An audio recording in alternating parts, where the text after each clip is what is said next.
บ่มีก็เล่นไปหาติดแล้วนะบ่มีบ่เป็นได้จนบ่เป็นได้พุ่นน่ะไผบัญญัติพุทธเจ้าได้บัญญัติเพิ่นบ่ได้ห้ามว่าบ่มีดอกไม้แหละไหว้พระบ่เป็นรับศีลบ่ได้บ่มีเพิ่นบ่ได้ห้ามโอ้ยอันนั้นแห่งแล้วของมึนเมาบ่ต้องเอามาเลยบ่จำเป็นเลยของมึนของเมาเหล่านั้นนะหมอก็ยืนยันแล้วคือยาสูบเป็นอันตรายต่อสุขภาพอีกซะด้วยบ่ทานเลยดีกว่าตัดไปเลยพี่ยารักษาโรคพี่มันจังได้บุญเพิ่นเจ็บเพิ่นไข้ก็ได้กินเจ็บท้องได้กินปวดหัวก็ได้กินอันนั้นจังถือคิรณะเภสัชบ่แม่นยาสูบได้บ่แม่นเขามากอกยาได้คิรณะแปลว่าคนไข้เภสัชแปลว่ายายาผู้คนเป็นไข้เป็นพยาธิไปแปลว่ากอกจิมมากอกยาได้บ่ได้แม่นได้คนละเรื่องกันเด้นั่นน่ะจังมันเป็นจังได๋สิเป็นยาคูเพิ่นมักสูบยาเนี่ยพวกบ้านนอกแล้วห้วยเอาบ่ต้องกล่าวว่ายาหำใบตองแต่ข้าอาตมาเป็นเน้นเอามาให้เป็นกระทอในวัดน่ะยาซอยนะกระทอเลยอยู่เจกุฏิน่ะให้เป็นกระทอ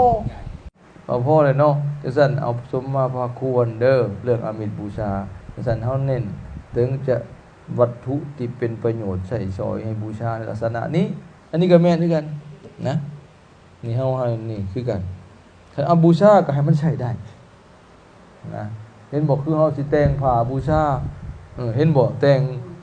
งเอาผ้ามาเฮ็ดรูปดอกไม้พระสบงน่ะเห็นบ่เขาเจ้าเคยเฮ็ดน่ะแต่บ่ประเคนแล้วเพิ่นเอาไปนุ่งได้เห็นบ่แต่หากเป็นรูปเป็นทรงคือดอกไม้นะนี่มีประโยชน์นะ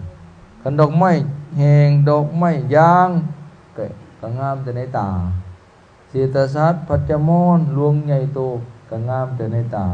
แต่ห่มบ่ได้กินบ่ได้ขนาดประโยชน์ใส่ซอยมันน้อยจังซั่นสิให้เครื่องบูชาแต่ว่าเอาในเครื่องวัสดุที่มันเป็นประโยชน์นะเลิกแล้วใช้ได้กินได้อันนั้นดีเห็นบ่เขาหมักไม้เห็นบ่มาตัดคือเอาหมักไม้มาตัดคือดอกไม้เอาขนมมาให้คือดอกไม้แต่ว่ากินได้ฉันได้นั่นงานแกะสลักหมักไม้เห็นบ่อ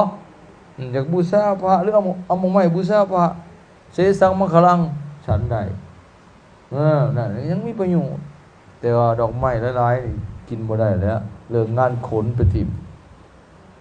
มันเหี่ยวมันเน่าเห็นบ่แต่อันนี้พอประมาณเนาะนะแต่ว่าขอสำคัญที่พระเจ้าสรรเสริญคือการปฏิบัติบูชา